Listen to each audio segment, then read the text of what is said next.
Allahumma salli ala sayyidina Muhammad abdika wa rasulika nabiyyi wa ala alihi wa sahbihi wasallim. InsyaAllah kita akan mulakan kelas kita pada hari ini InsyaAllah dengan bacaan bersama-sama. Bacaan surah Al-Fatihah. Semoga Allah Subhanahu Wa Taala akan memudahkan urusan kita semua insyaAllah dan memberikan kita kefahaman dan diberikan ganjaran insyaAllah atas niat kita pada hari ini untuk bersama-sama berkumpul dalam majlis ilmu insyaAllah. Ala hadhihi niyya wa kulli niyatin salihah. Al-Fatihah. أعوذ بالله من الشيطان الرجيم بسم الله الرحمن الرحيم الحمد لله رب العالمين الرحمن الرحيم مالك يوم الدين إياك نعبد وإياك نستعين اهدنا الصراط المستقيم صراط الذين أنعمت عليهم غير المغضوب عليهم ولا الضالين آمين. بسم الله الرحمن الرحيم رب اشرح لي صدري ويسر لي أمري واحلل عقدة من لساني يفقه قولي ربي زدني علما وارزقني فهما آمين. بسم الله الرحمن الرحيم الحمد لله رب العالمين والصلاة والسلام على رسول الأمين وعلى آله وصحبه أجمعين أما بعد. السلام عليكم ورحمة الله تعالى وبركاته. Okey, InsyaAllah hari ini hari pertama saya. Jadi saya agak kekok sedikit lah. Ini dah bergoyang-goyang ni, saya tak tahu boleh nampak tak. Okey, InsyaAllah. Kalau seandainya nak penuhkan ruangan di hadapan pun tak ada masalah insyaAllah. Kalau nak di situ pun tak apa, tak ada masalah. Okey, bismillah. Selamat datang kepada semua ibu-ibu atas kehadirannya pada hari ini. Hari ini adalah hari pertama kita masya-Allah. Hari pertama saya di sini bersama dengan ibu-ibu sekalian dan juga hari pertama okey untuk kita sama-sama meraihkan bulan yang penuh diberkati masya-Allah, berpuasa semua pada hari ini. Semoga dengan amalan ibadah puasa kita insya-Allah diterima Allah dan lipat ganda lagi dengan segala amal-amal baik dengan kita punya niat dan usaha kita untuk ke masjid pada hari ini, hari pertama bulan Ramadan, untuk sama-sama kita meraih manfaat insya-Allah. Okey, alhamdulillah. Jadi pada hari ini kuliah duha pada tiap hari Selasa Selasa bermula pada hari ini. Minta maaf bergoyang-goyang. Okey, bermula pada hari ini insya-Allah kita akan bersama-sama berkongsi mengenai hukum-hukum berkenaan dengan wanita lah. Berkenaan dengan wanita. Kita akan belajar apa-apa masalah-masalah atau maslahat yang bersangkut paut dengan agama. Silap pun terbang juga benda ni. Kejap. Okey. Bersangkut paut dengan agama, insya-Allah. Jadi kitab ataupun buku yang saya gunakan, saya kongsikan dahululah. Saya menggunakan kitab Wanita Dambaan Syurga. Agak-agak ada di sini siapa yang sudah ada buku ni di rumah? Pernah ada? Okey. Tak apa. Jadi untuk kelas-kelas akan datang, seandainya berminat, boleh bersama-samalah, boleh mendapatkan buku ini, Wanita Dambaan Syurga, ditulis oleh Ustaz Muhammad Zuhdi Ahmad Khasasi. Ni cetakan edisi yang terkini lah. Jadi namanya Wanita Dambaan Syurga. Dia macam nak tarik minat kita.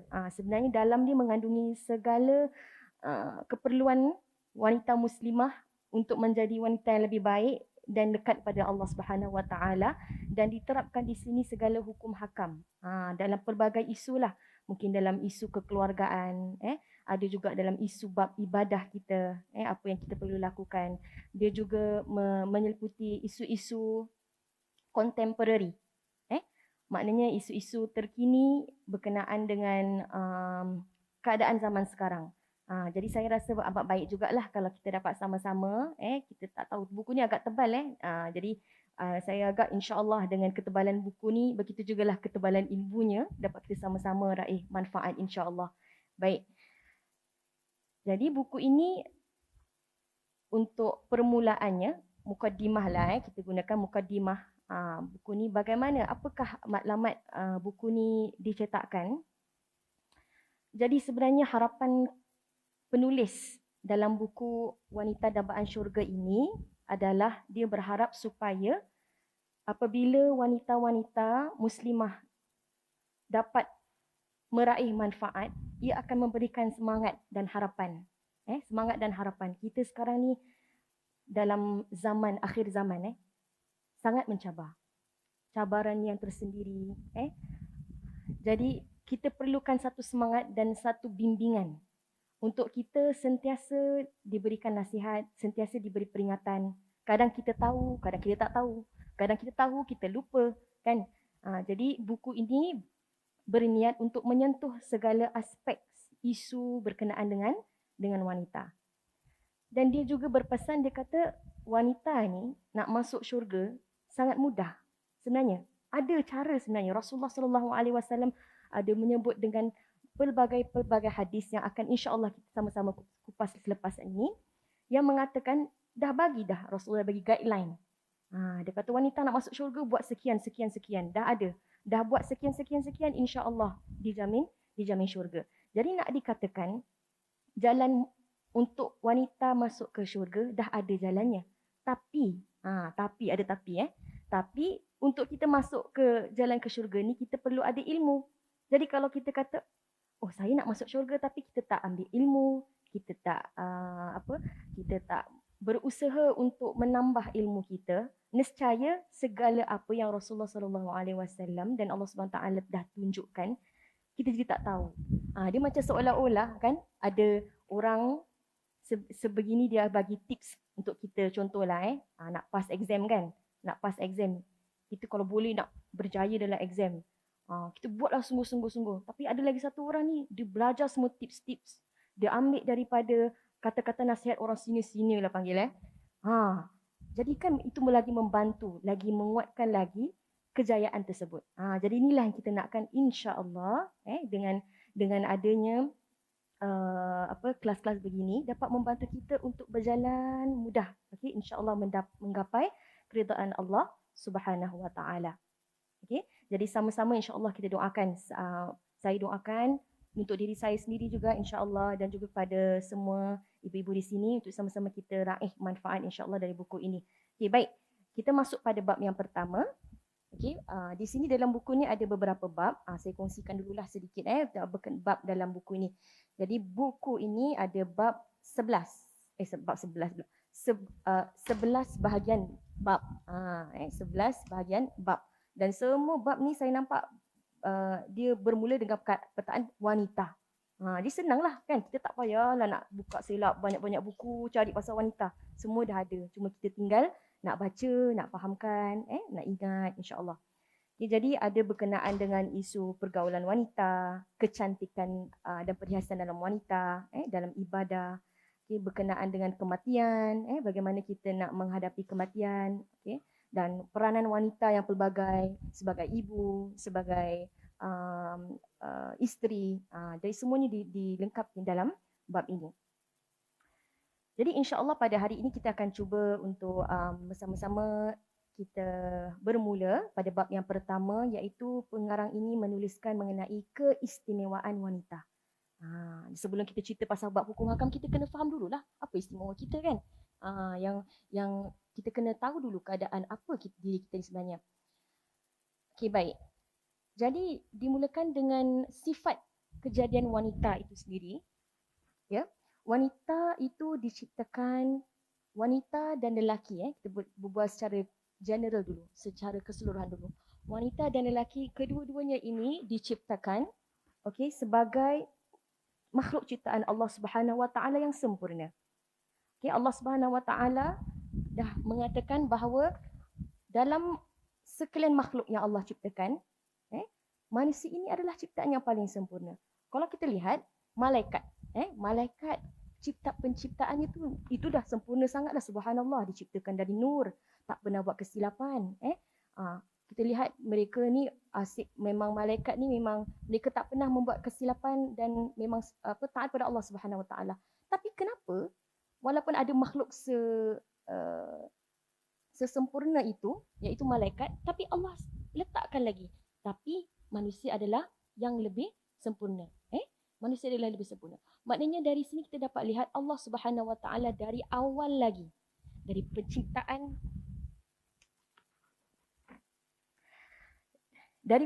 Nabi Adam alaihi salam, Allah Subhanahu Wa Taala telah memberi iktibar kepada semua dengan menyatakan, semua para malaikat harus bersujud kepada Nabi Adam alaihi salam. Di sini dari peristiwa ini kita dah nampak bahawasanya Allah Subhanahu Wa Taala sudah memerintahkan supaya untuk dilihat martabat manusia itu telah ditinggikan darjatnya oleh Allah Subhanahu Wa Taala. Di dalam surah At-Tin ayat yang keempat, Allah Subhanahu Wa Taala telah mengatakan, sesungguhnya kami telah menciptakan manusia dalam sebaik-baik kejadian. Dan juga dalam surah Al-Hujurat, Allah Subhanahu Wa Taala telah berfirman yang maksudnya, wahai manusia, sesungguhnya kami telah menciptakan kamu dari seorang lelaki dan seorang perempuan, dan kami telah menjadikan kamu berbangsa-bangsa dan bersuku-suku supaya kamu saling mengenali. Ya.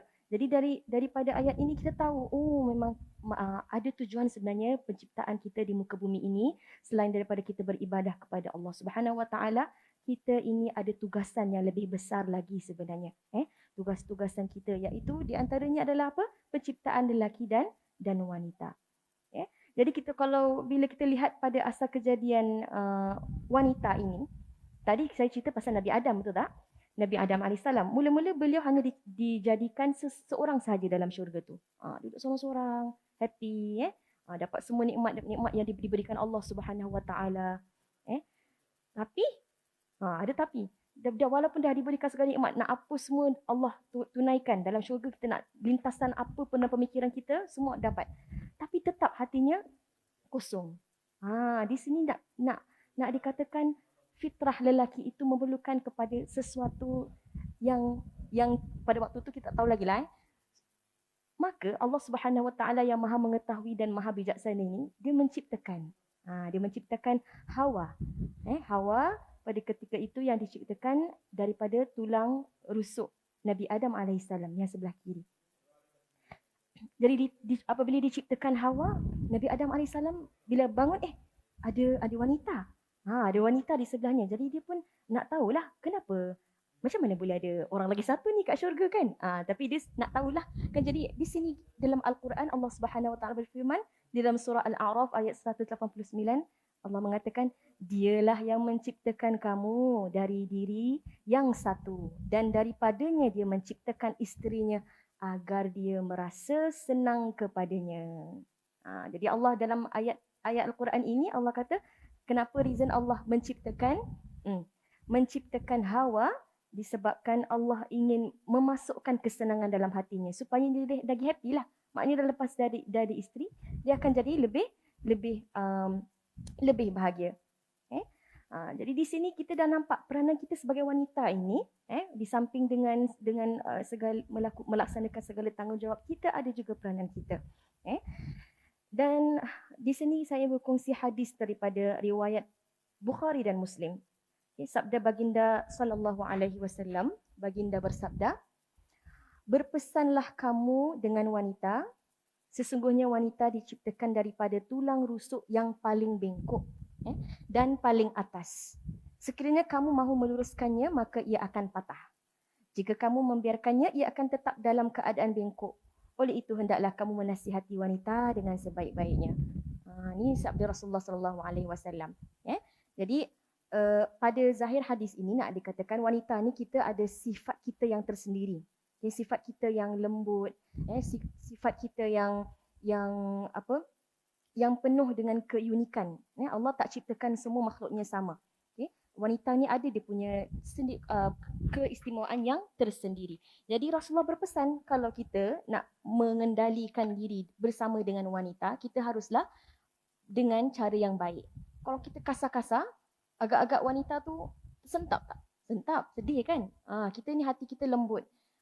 Emosi kita ni lebih halus daripada emosi lelaki. Sedangkan kalau kita tengok bentuk fizikal, bentuk fizikal lelaki dan perempuan dah boleh nampak dah. Kalau lelaki nampak auranya, nampak dia punya kelakiannya. Perempuan ada tak yang nampak aura macam lelaki? Tak ada. Perempuan aura dia mesti lembut aja, manis aja. Jadi daripada situ kita nampak perbezaan penciptaan dan ia juga membuatkan macam mana kita nak bermuamalah, kita nak bersama dengan wanita ni, kita harus dengan cara yang bersesuaian, yang lembut. Ini yang dianjurkan oleh Nabi Muhammad sallallahu alaihi wasallam. Jadi peranan wanita sebenarnya dalam bukan sahaja itu, tapi ia juga diberikan peranan yang besar dalam Islam. Okay? Islam memberikan pengenalan wanita ni, kita ni, kalau dia hebat kan, Masya Allah, kalau wanita ni dididik dengan didikan yang betul, okay? Kemudian diberikan dengan bimbingan yang baik, insya Allah nescaya wanita ini boleh membangkitkan satu ummah atau satu generasi yang berjaya, insya Allah. Okay? Jadi di sini sabda Rasulullah sallallahu alaihi wasallam, okay, untuk menguatkan lagi tentang peranan wanita ini yang sangat mulia. Okay, datang seorang lelaki kepada Rasulullah sallallahu alaihi wasallam lantas berkata, wahai Rasulullah, siapakah orang yang paling layak saya hormati? Pernah dengar hadis ni? Siapakah orang yang layak saya hormati? Orang ni tanya sebab dia nak lakukan nak banyak amalan kan. Jadi kata, siapa yang saya patut hormat? Jadi Rasulullah sallallahu alaihi wasallam jawab, ibumu. Yang pertama. Jadi dalam banyak-banyak orang pada ketika itu, tak ada siapa pun sangka, nak kena baik dengan ibu. Pada waktu itu ingatkan mungkin kita harus laku baik dengan Nabi ke, ataupun dengan orang-orang yang dekat pada Allah. Tapi Rasulullah SAW jawab apa? Bukan orang-orang tu semua, ibumu sendiri tu, ibumu. Kemudian sahabat tu bertanya lagi sekali, kemudian siapa? Dia expect lah, dia nak mungkin orang lain lah kan, ada orang lain yang saya boleh hormati kan. Rasulullah tetap jawab, ibumu. Kali kedua yang Rasulullah berkata. Kemudian lelaki itu bertanya lagi sekali, kemudian siapa? Dan Rasulullah sekali lagi menjawab, ibumu. Jadi kemudian barulah bapamu. Jadi ibu ini adalah tunggak dalam satu institusi masyarakat yang kukuh. Jadi kalau martabat ibu tu memang amat tinggilah dalam Islam. Subhanallah. Subhanallah. Jadi apabila Islam datang pada ketika ini, apabila Islam datang, pada ketika itu mereka tak sangka bahawa Islam adalah agama yang sangat-sangat menghormati kedudukan wanita. Kalau mungkin ibu pernah dengar pada waktu zaman jahiliah dahulu kala, wanita ni tak dilayan dengan haknya lah begitu. Macam dianggap sebagai satu objek. Mereka tidak diberikan penghormatan, mereka dilayan dengan agak buruk. Dan bagi mereka kalau ada anak perempuan, pada ketika itu zaman jahiliah, kalau ada anak perempuan, mereka rasakan ini adalah satu kehinaan bagi keluarga tersebut. Jadi apa mereka akan lakukan? Mereka akan sembunyikan anak perempuan mereka dan mereka akan cuba membunuhnya, menanam hidup-hidup. Ini adalah amalan zaman jahiliah. Sebab bagi mereka, wanita itu tiada gunanya pada ketika itulah.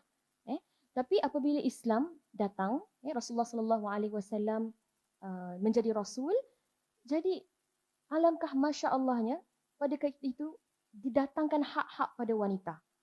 Okey, diberikan hadis mengatakan tentang martabat wanita, memang kita harus melayani ibu dengan baik, tentang hak-hak sebagai seorang isteri, dan juga hak-hak seorang wanita di dalam perwarisan keluarga. Dia ada diberikan faraid. Jadi ini adalah semua kira satu penghormatan yang apabila Islam itu datang, Islam sebagai agama yang rahmah, ia memberikan ke semua individu haknya yang masing-masing, supaya kesemuanya dapat bersama-sama memakmurkan agama Islam. Jadi masya-Allah. Jadi sehingga Umar Al-Khattab radhiyallahu anhu dia berkata, Sayyidina Umar dia berkata, pada zaman jahiliah kami tidak pernah menghargai wanita walaupun sedikit. Akan tetapi setelah datangnya Islam dan Allah sering menyebut-nyebut tentang mereka, barulah kami sedar bahawa mereka mempunyai hak ke atas kami. Ini satu luahan yang yang terang daripada Sayyidina Umar Al-Khattab. mengatakan sebab kita tak tahu wanita macam gini. Rupanya masya-Allah wanita ni pun ada peranan dia tersendiri. Jadi itulah dia sedikit sebanyak tentang martabat wanita dan apa yang anugerah Allah Subhanahu Wa Taala kepada wanita. Dan sekarang kini kita nak lihat pula bagaimana ciri-ciri untuk menjadi seorang wanita yang solehah. Ciri-ciri untuk menjadi seorang wanita yang solehah. Jadi senang saja. Kita lihat pada satu hadis ni. Daripada hadis ni kita dah nampak apa ciri-cirinya. Riwayat daripada Ibnu Hibban dan Tabrani, Rasulullah sallallahu alaihi wasallam bersabda, apabila seorang wanita mengerjakan solat 5 waktu, berpuasa Ramadan, menjaga maruah diri dan mentaati suaminya, maka dikatakan kepadanya, masuklah engkau ke dalam syurga dari pintu mana yang engkau kehendaki. Ini hadis Rasulullah sallallahu alaihi wasallam. Jadi Rasulullah SAW mengatakan kita wanita nak wanita yang baik itu melakukan 4 perkara ini, iaitu solat 5 waktu. Mengerjakan dan menjaga solat 5 waktunya. Macam mana kita nak jaga solat 5 waktu? Contoh, nak cakap jaga solat 5 waktu, ya, okey, kita solat 5 waktu, di samping kita menjaga juga timingnya. Jadi kalau kita dah mungkin alhamdulillah kita dah mengerjakan solat 5 waktu. Okey, kita pertingkatkan lagi. Okey, dah selepas solat 5 waktu, apa lagi yang boleh saya lakukan? Mungkin ada kala-kalanya hari-hari yang saya lambat-lambatkan solat. Mungkin selepas ini kita nak jadi lebih baik. Okey, kita berikan cabaran pada diri sendiri untuk berlumba-lumba untuk meraih keridhaan Allah Subhanahu taala. Okay? Jadi poin apa yang Rasulullah kata di sini bukan setakat kita ambil poin itu saja, tapi kita luaskan skopnya. Jadi kalau Rasulullah kata, yang pertama, solat 5 waktu, jadi kita tengok apa yang kita boleh lakukan. Mungkin kita nak perbaiki dari segi timingnya, solatnya, kita solat pada waktunya, dan mungkin kita nak perbaiki lebih banyak lagi sebelum solat dan selepas solat kita menambahkan dengan solat-solat sunat yang dapat membantu untuk menguatkan lagi solat-solat kita. Kemudian kalau ada contoh solat-solat yang kita tak terlaksanakan, kita qadakkan, kita membalik solat-solat tersebut. Jadi ini semua adalah di antara bagaimana kita nak menjaga solat 5 waktu. Bukan sahaja kita lihat, kita dah lakukan, tapi kita lihat apa yang kita boleh lakukan lebih banyak lagi. Kemudian berpuasa pada bulan Ramadan. Alhamdulillah, hari ini kita pada bulan Ramadan, semua puasa, alhamdulillah. Jadi dapat dah kita, alhamdulillah, insya-Allah, semata-mata atas keridhaan Allah Subhanahu Wa Taala. Berpuasa. Kemudian menjaga maruah diri. Menjaga maruah diri. Jadi nak menjaga maruah diri itu macam mana? Sebagai wanita nak menjaga maruah diri. Jadi jaga maruah diri itu termasuk dengan cara kita menutup aurat kita. Contohnya cara kita menutup aurat kita menjaga aurat kita.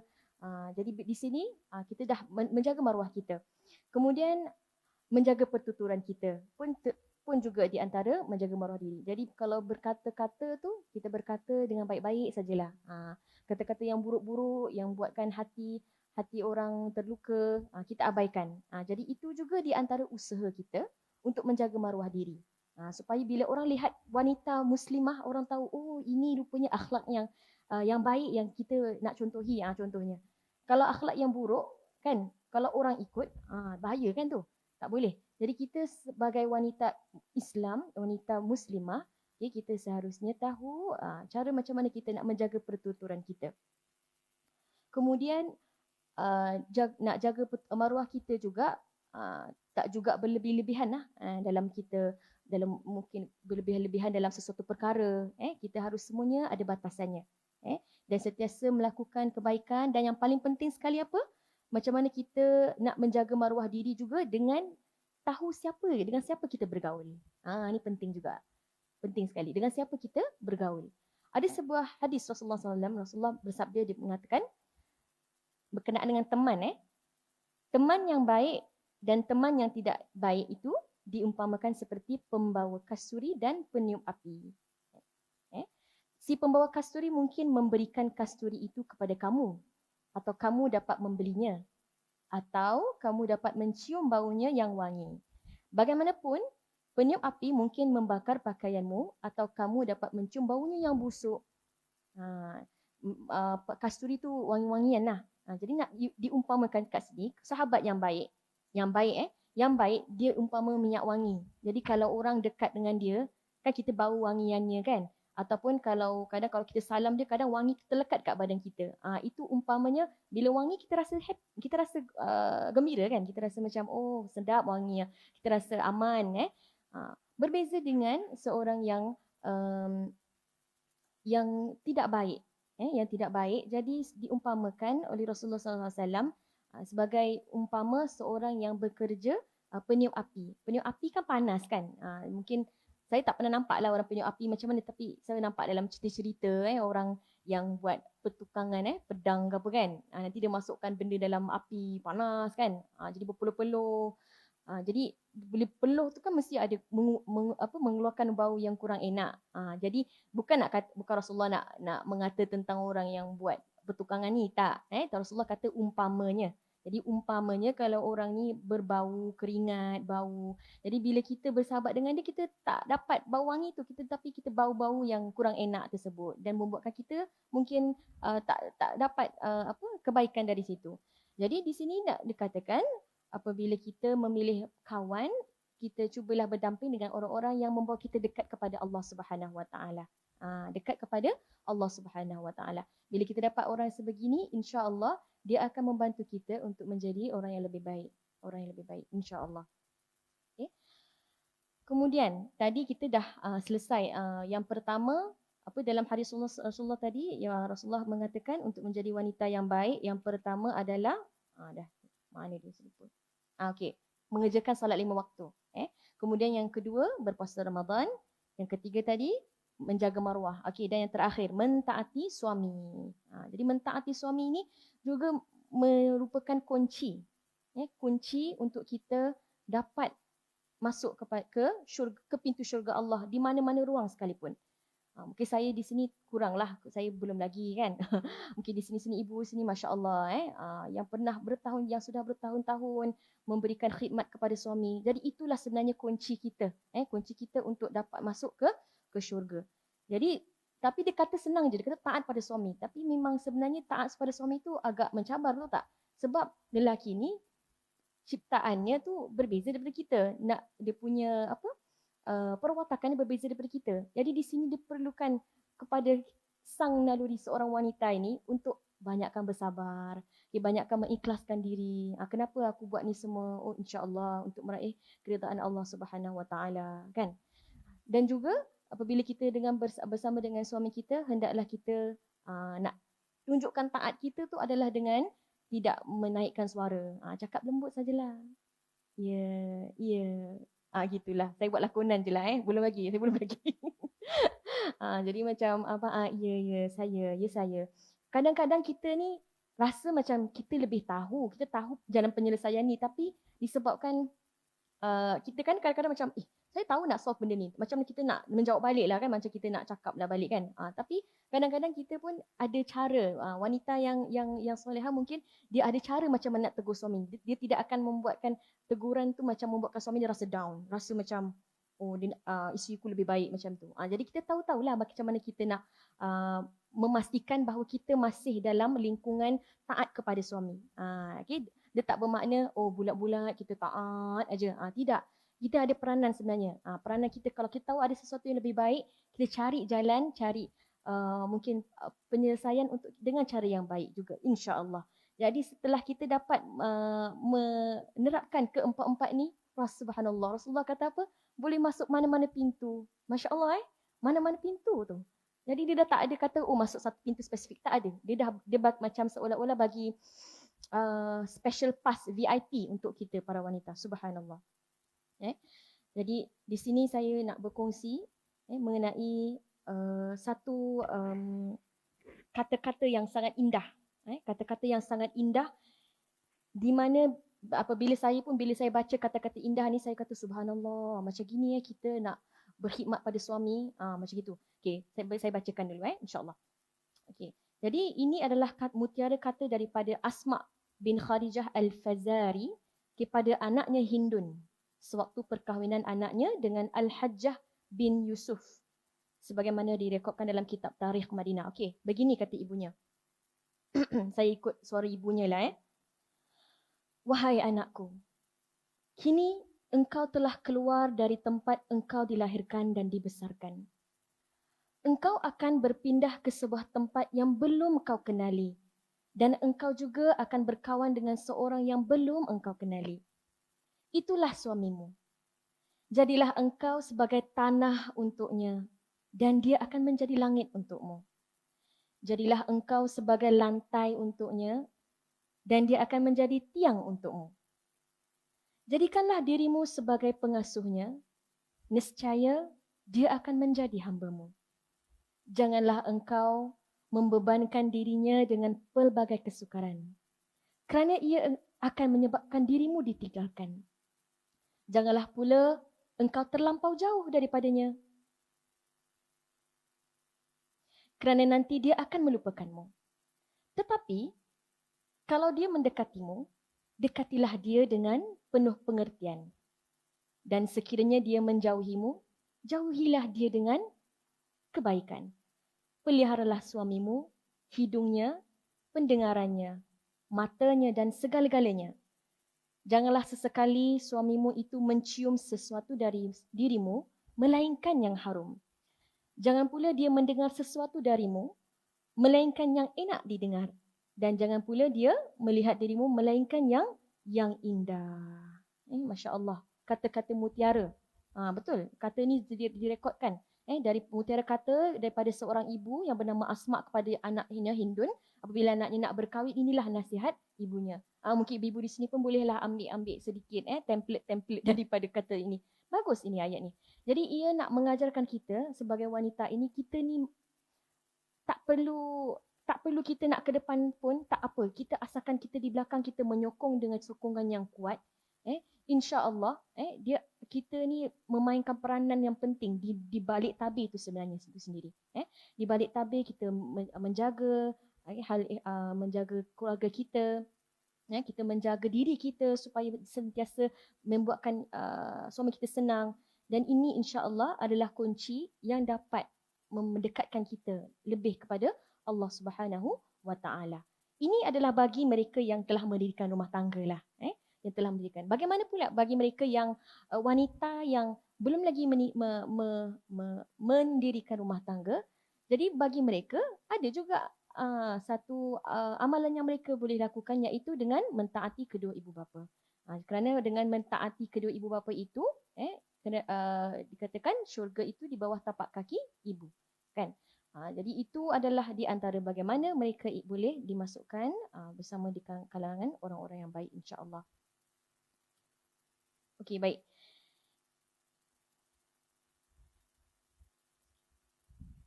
Seandainya kalau jam nak masuk ke jam 10, boleh ada sesiapa bagi tahu saya. Saya tak ada jam di sini, takut saya terlajak. InsyaAllah. Okey, jadi sekarang kita pergi pula kepada bagaimana amalan-amalan untuk wanita solehah. Ni buku ni masih baru kita introduksi. InsyaAllah minggu depan kalau dah selesai, kita dah boleh mulalah kepada beberapa hukum-hukum fiqah, insyaAllah.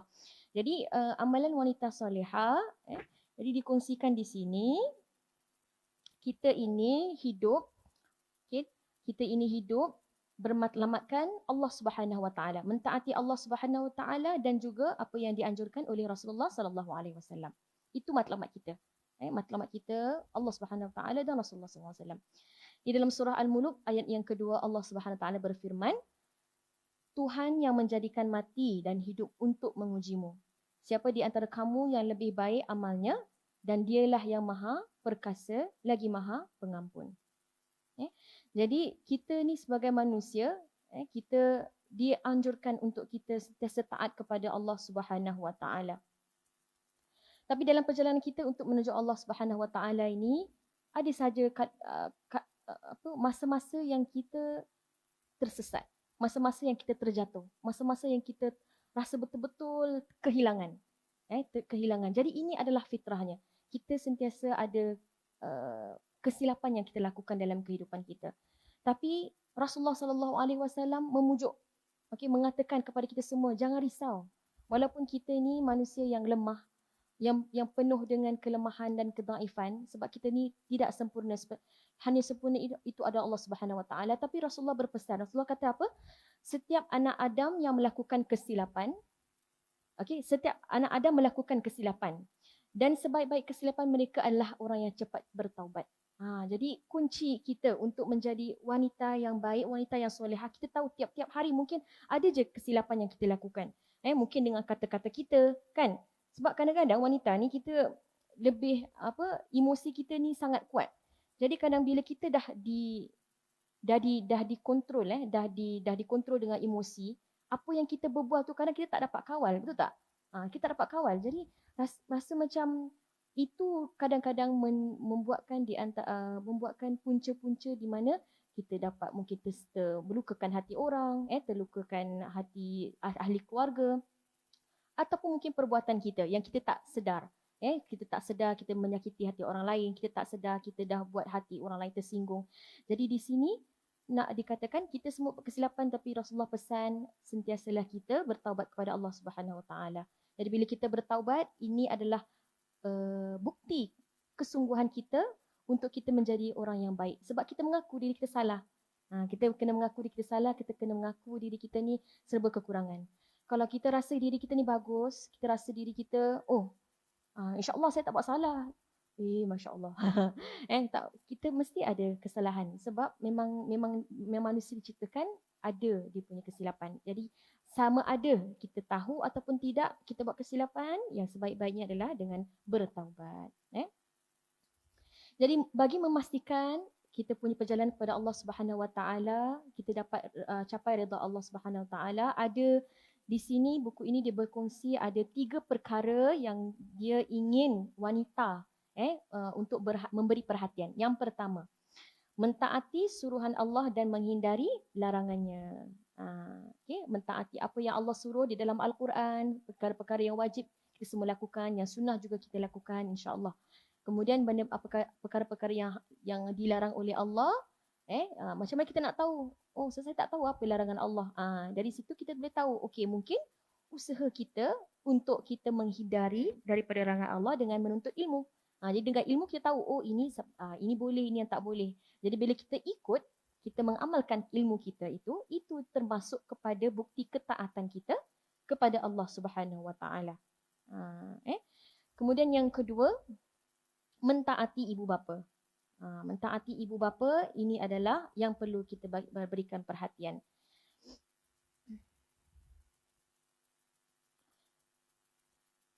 Seperti firman Allah Subhanahu Wa Taala di dalam surah Al-Luqman, Allah dah perintahkan untuk kepada manusia agar berbuat baik kepada kedua ibu bapanya.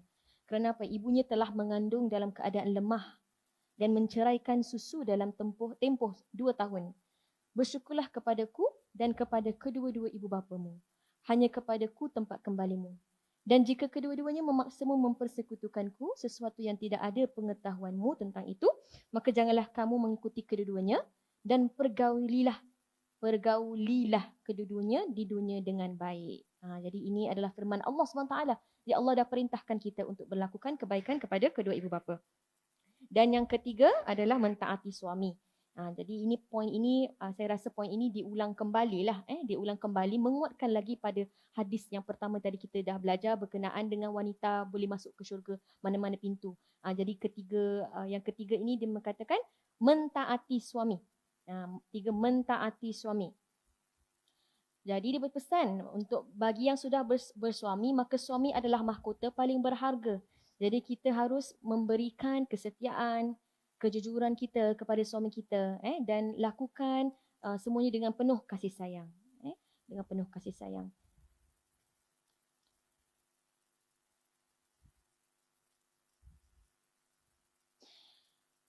Ada satu kisah ni mengenai bagaimana seorang wanita ini saking taatnya kepada suaminya.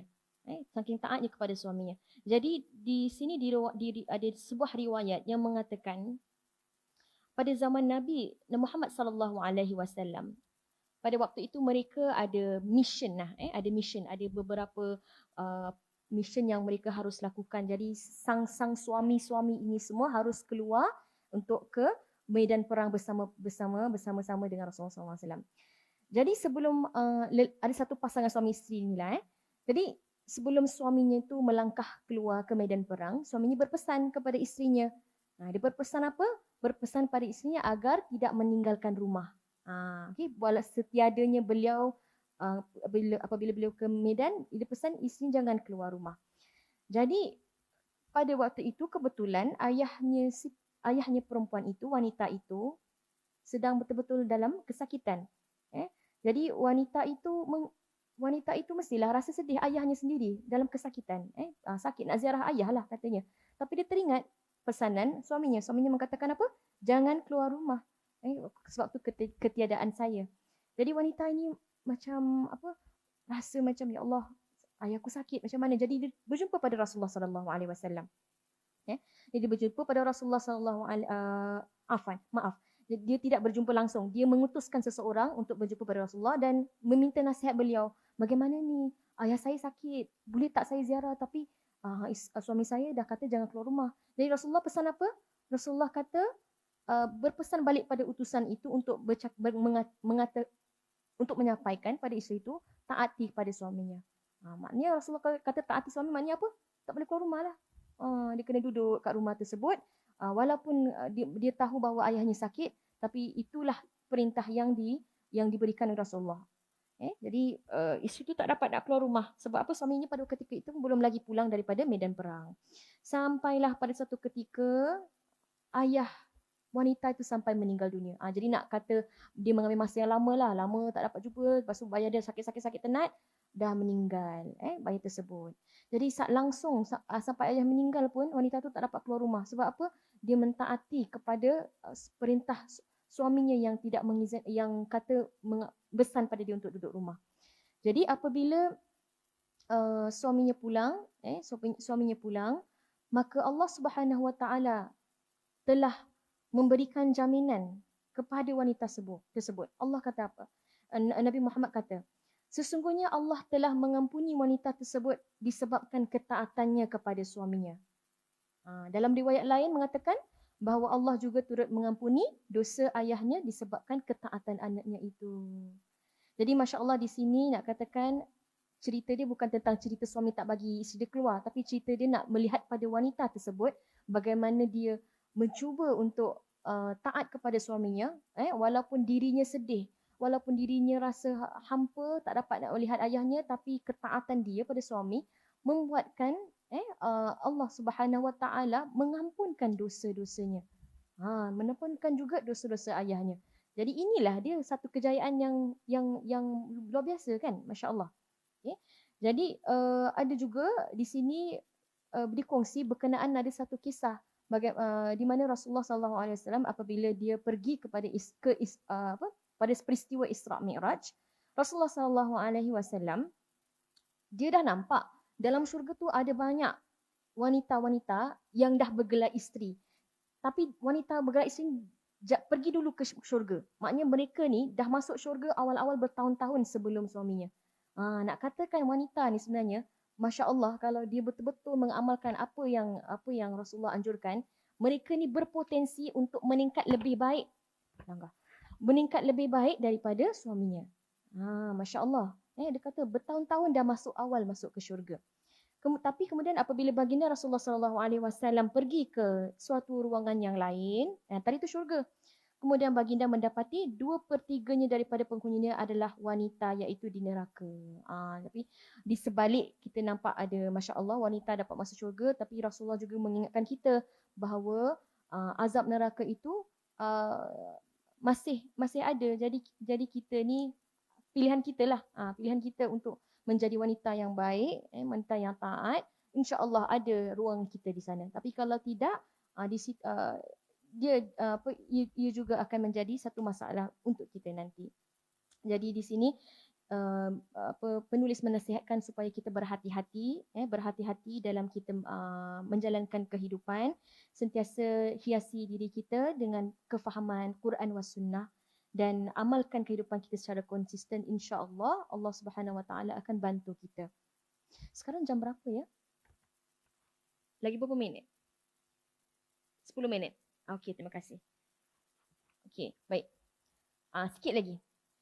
Kalau gitu 10 minit. Okey. Jadi kita dah tahu tadi bagaimana kita nak meningkat sebagai seorang wanita, dah berikan tips-tips untuk kita. Puasa Ramadan mestilah alhamdulillah masya-Allah semua sebagai seorang muslim puasa Ramadan dah selesai. Kemudian kita mentaati suami, insya-Allah Jadi dah diberikan semua. Tapi sekarang ni kita nak tahu bagaimana kita nak meningkatkan diri kita dengan lebih maksimal. Dengan lebih maksimal. Iaitu dengan cara kita menganalisa kelemahan dan kekuatan. Kita kena lihat dulu. Kita kena, orang panggil apa? Reflect. Kita buat reflection untuk kita tahu apa kelemahan kita. Kenapa kita perlu tahu kelemahan kita? Supaya apa? Daripada kelemahan ini, kita tak jadikannya terus lemah, tapi kita cari cara penyelesaian supaya kita dapat menutup kelemahan ini. Dan kekuatan, kenapa kekuatan? Supaya kita dapat salurkan kekuatan ini untuk memupuk diri kita menjadi wanita yang lebih baik, insya-Allah. Jadi saya lalukan dulu untuk yang pertama, kelebihan wanita. Apakah itu kelebihan wanita? Kelebihan wanita. Saya dah tulis beberapa poin di sini. Saya rumuskan dulu lah, tinggal 10 minit. Okey, insya-Allah. Wanita ni ada kelebihan dia, masya-Allah. Yang pertama, disebabkan wanita ini, sifat yang Allah SWT ciptakan wanita ni ada sifat yang penuh dengan kasih sayang. Kasih sayang, dan kita ni sangat sebenarnya boleh lebih dekat pada Allah SWT. Jadi nak katakan, apa yang wanita ni berdoa kepada Allah, dia minta pada Allah, dia cepat dimakbulkan. Ni ada keistimewaannya. Jadi kita jangan pandang rendah. Doa lelaki ke doa wanita. Doa wanita pun ada dia punya kekuatannya. Disebabkan kalau lagi-lagi kalau kita nampak ada seorang wanita yang baik, wanita yang baik yang kita tahu dia mungkin berkhidmat, kita nampak dia khidmat pada keluarga dia mungkin. Tak payahlah nak tengok ustazah-ustazah. Kadang-kadang orang biasa-biasa yang tak ada title ustazah tu mungkin lebih mulia. Mungkin sebab dia berkhidmat pada keluarga dia, dia menjaga ibunya yang sudah tua, ataupun dia ada menjaga anak-anak yang ramai. Jadi ni semua kira di antara lubang-lubang di mana di situlah mungkin rahmat Allah Subhanahu Wa Taala. Jadi orang-orang inilah yang kita mungkin cari, kita tahu kerana doa mereka cepat dimakbulkan oleh Allah. Yang kedua, kelebihan wanita ini apa? Yang kita tahu dalam hadis Rasulullah SAW, Rasulullah mengatakan apa? Syurga itu di bawah tapak kaki ibu. Seperti mana dalam sebuah hadis, Hasan sahih, bahawa seorang lelaki bernama Jahimah berjumpa dengan baginda SAW untuk menyertai peperangan. Dan baginda kata apa? Adakah kamu masih mempunyai ibu? Jahimah mengata, ya. Lalu Rasulullah mengarahkannya dengan bersabda, tinggallah bersamanya kerana sesungguhnya syurga itu terletak di bawah telapak kakinya. Jadi ibu ni, ibu-ibu sekalian lah, Masya Allah, mungkin ada anak-anak lelaki. Jadi kalianlah yang menjadi asbab untuk anak lelakinya masuk ke syurga. Yang menjadi asbab untuk mereka meraih keridhaan Allah Subhanahu Wa Taala. Jadi disebabkan Allah meletakkan begitu. Jadi itulah maknanya kelebihan wanita yang Allah letak. Kadang kalau kita fikirkan macam secara macam logik lah kan, macam kita ni manusia cukup banyak silap tapi Allah ni masih nak berikan juga kita ni sebagai asbab untuk orang masuk syurga. Rasa macam Masya Allah kan, Allah bagi kita pengiktirafan tersebut. Jadi subhanallah. Jadi yang kedua, syurga di bawah tapak kaki ibu. Yang ketiga, direkodkan dalam sebuah kitab oleh Imam Ahmad, kitab Musnad oleh Imam Ahmad, bahawa kebaikan seorang wanita salihah adalah seumpama amalan 70 orang siddiqin, orang-orang yang benar.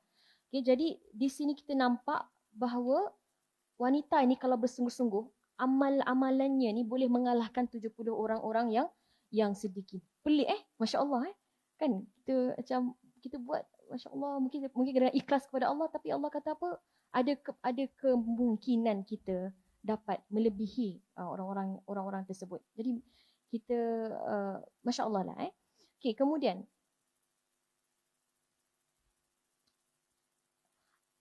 yang keempat, apabila seorang pasangan mendapat anak perempuan, ingat tak tadi saya kisahkan tentang waktu zaman jahiliah, mereka takut nak dapat anak perempuan sebab bagi mereka anak perempuan ni menyusahkan dan mereka rasa memalukan dan sebagainya. Tapi Islam mengangkat martabat dan Islam mengatakan apa? Jika kita ada anak perempuan dan kita membesarkan anak-anak perempuan ini dengan penuh kesabaran, kita berikan mereka dengan didikan agama, kita bimbing mereka, kita tak lepaskan mereka, kita sentiasa memberikan mereka bimbingan. InsyaAllah dengan berkat kesabaran kita, kita mendidik anak-anak ini, anak perempuan ini dapat menjadi penghalang bagi ibu bapanya daripada masuk api neraka. Jadi mungkin ibu bapanya, kita mungkin ada banyak salah silap, kesilapan, kealpaan pada zaman-zaman silam kita tak tahu, yang Allah mungkin tak ampunkan. Tapi disebabkan kita ni bila kita ada anak-anak perempuan, kita khidmat sebaik-baiknya sebab kita nak anak kita lebih baik, insya-Allah lebih dekat pada Allah. Jadi ini semua adalah Allah dah janjikan. Allah kata apa? Mereka ni boleh menjadi penghalang daripada kita masuk api neraka. Jadi mungkin na'udzubillah lah, waktu kita dah diambang masuk api neraka, anak perempuannya tarik, ini ibu ayah saya, jangan masukkannya pada api neraka. Jadi itu adalah kelebihan wanita yang keempat. Kemudian yang kelima. Yang kelima ni pun Masya Allah, bila saya baca, saya rasa banyaknya kita punya advantage macam tu. Dia katakan kat sini yang kelima, segala ciptaan di langit dan di bumi, sama ada awannya, sama ada planetnya, ataupun matahari, bulannya, dan di bumi macam binatang, binatang dalam lautan, binatang di hutan dan sebagainya, mereka ini semua beristighfar tiap hari kepada Allah Subhanahu Wa Taala. Betul tak? Mungkin ibu dah pernah tahu. Mereka istighfar pada Allah Subhanahu Wa Taala. Di samping itu, mereka juga sebenarnya melakukan istighfar bagi kita orang-orang wanita yang solehah juga sebenarnya. Subhanallah. Jadi mungkin di saat-saat kita yang mungkin kita lalai, kita terlupa nak istighfar pada Allah, kita lupa nak ingat pada Allah, tapi di balik sana ada pelbagai makhluk yang kita tak nampak, mereka dah ucapkan istighfar kepada Allah Subhanahu Wa Taala. Ampuni ya Allah pada wanita-wanita yang solehah ini, kau bimbinglah mereka. Masya-Allah. Jadi itu adalah kelebihan wanita, yang semuanya beristighfar kepada mereka. Dan jika yang saya masuk tadi mana? Yang kelima, apa segala alam semesta beristighfar. Kemudian yang keenam, kelebihan wanita adalah apa? Seperti dalam hadis tadi, apabila mereka taat pada suami, mereka boleh masuk pada mana-mana pintu syurga yang mereka ingini. Itu yang keenam. Yang ketujuh, apabila isteri pandang suami dengan pandangan penuh kasih sayang, dia pandang, belum buat benda-benda lain lagi tau, pandang sahaja, Allah akan turunkan rahmat. Rahmat Allah Subhanahu Wa Taala ini, kita tahu kita tak tahu, tak jangka. Mungkin sekarang ni Allah turunkan rahmat, kita tak tahu kan. Jadi rahmat ini yang kita tak nampak, tapi subhanallah, satu kelazatan yang Allah berikan kepada kita, satu nikmat. Jadi nak dikatakan dalam hubungan suami isteri juga, apabila isteri ni mampu melayan suami dengan baik, pandang mereka dengan penuh kasih sayang, insya-Allah Allah akan turunkan rahmat juga pada ketika itu. Dan dikatakan juga mereka akan boleh menerima ganjaran seperti pahala seorang yang berjihad kepada Allah Subhanahu Wa Taala. Kita tak payah susah dah, pandang layan suami yang baik, dapat pahala jihad. Masya-Allah. Okey, yang ke-8. Kelebihan wanita. Kadang-kadang pada tiap bulan kita ada masanya yang kita tak dapat lakukan solat, disebabkan kita datang bulan. Jadi pada ketika ini, ketika kita datang bulan, tak bermakna kita jauh daripada Allah Subhanahu Wa Taala. Kita boleh saja melakukan perkara-perkara yang selain daripada bab-bab solat, berzikir dan sebagainya. Dan Sayyidatina Aisyah radhiyallahu anhu pernah menjelaskan, dia kata, beliau mengatakan, pada hari pertama apabila kita datang haid, dia menggalakkan kita untuk membaca satu doa ini. Doa ni mungkin boleh catat juga ataupun boleh perhatikan maknanya. Dikatakan di sini, alhamdulillahi ala kulli halin wa astaghfirullah. Pendek je. Dalam ayat ni ada alhamdulillah, dia mengucapkan puji-pujian pada Allah Subhanahu Wa Taala atas segala sesuatu. Kemudian dia beristighfar kepada Allah. Istighfar, astagfirullah. Mungkin kalau tak gunakan doa ini, kita beristighfar seperti biasa pun tak ada masalah, insya-Allah. Jadi dalam keadaan kitaran haid kita, chances untuk Allah menghapuskan dosa-dosa kita juga boleh berlaku. Jadi Allah tetap akan ampunkan dosa kita walaupun kita dalam keadaan yang tidak bersih. Itu dia keistimewaan wanita yang dikuatkan lagi oleh Sayyidatina Aisyah. Jadi kita jangan lupalah untuk kita, walaupun kita dalam keadaan yang tidak bersih, kita boleh untuk terus berzikir mengingat pada Allah Subhanahu Wa Taala. Dan yang terakhir, yang kesembilan, wanita ini juga diciptakan memiliki rahim, rahim untuk kita membawa kandungan kita. Jadi apabila kita hamil, wanita ini diberikan keistimewaan apa? Apabila kita hamil, malaikat akan beristighfar untuknya sepanjang kehamilan itu. Jadi kalau hamilnya selalunya dalam masa 9 bulan, subhanallah, malaikat-malaikat akan bersamping, ada di keliling kita, menjaga kita, dan kemudian mereka juga akan melakukan istighfar untuk kita. Dan kemudian apabila wanita itu bersalin dalam keadaan sakit, bersalinkan anak kan, kesakitan itu kemudian diberikan ganjaran dengan mendapat pahala jihad. Sekali lagi kita dapat, subhanallah, pahala jihad. Dan apabila anak itu keluar sahaja daripada perutnya, keluar sahaja daripada ibunya, Masya Allah, begitu jugalah Allah SWT menjanjikan dosa-dosa kita juga akan keluar pada ketika itu. Masya Allah. Jadi ini adalah di mana keistimewaan yang diberikan. Sebenarnya ada banyak lagi. Termasuk apabila kita menyusukan anak, setiap tegukan anak itu, kerana kita rasa penat, Allah nak breastfeeding anak. Saya cakap je, imagine. Nak breastfeed anak, kan saya nampak dia kurang tidur kan. Kadang saya suka tanya-tanya kepo-kepo, berapa minit tu kalau anak tu nak disusukan. Dalam sehari banyak kali kan penyusuan dia kan. Kadang-kadang tiap setengah jam, tiap sejam. Ini semua memerlukan masa kita, penat lelah kita. Tapi kita jangan lupa, wanita diberi keistimewaan apa? Sebab bila kita berikan susu kita kepada anak tersebut, itu juga merupakan amal jariah kita. Kita dah melakukan satu kebajikan. Kita seperti dah seumpama dah mendermakan. Tapi ni dengan mudah sekali Allah bagi, dengan anak pun dah kira satu amal kebajikan. Alhamdulillah. Wallahu a'lam bissawab. Saya kira saya akan berhenti di sini sahaja dulu, insya-Allah. Pada minggu hadapan kita akan bersambung lagi sikit. Tadi saya cerita tentang kekuatan. Nanti minggu depan kita mungkin bercerita tentang kelemahan wanita pula. Kelemahan wanita supaya apa? Dapat kita jaga-jagalah diri kita macam mana kita nak menjadi yang lebih baik lagi, insya-Allah. Kita insya-Allah akhiri dengan tasbih kafarah dan suratul Asr. Bismillahirrahmanirrahim. Subhanakallahumma bihamdika wa nashhadu an la ilaha illa anta wa nastaghfiruka wa natubu ilaik. Wa sallallahu ala sayyidina Muhammadin wa ala alihi wa sahbihi wa sallam. Walhamdulillahi rabbil alamin. Bismillahirrahmanirrahim. Wal 'asri innal insana lafi khusr. إلا الذين آمنوا وعملوا الصالحات وتواصوا بالحق وتواصوا بالصبر. Sadaqallahul azim. Segala apa-apa yang baik datang daripada Allah Subhanahu Taala, yang mana buruk-buruk yang tak bersesuaian itu datang daripada kesilapan saya sendiri. Mohon maaf semua ya jika ada sebarang kesilapan. Insya-Allah diberikan usia yang panjang untuk kita berjumpa lagi pada minggu hadapan, insya-Allah. Assalamualaikum warahmatullahi taala wabarakatuh. Dan selamat menyambut selamat berpuasa. InsyaAllah. Menyambut nak sambut.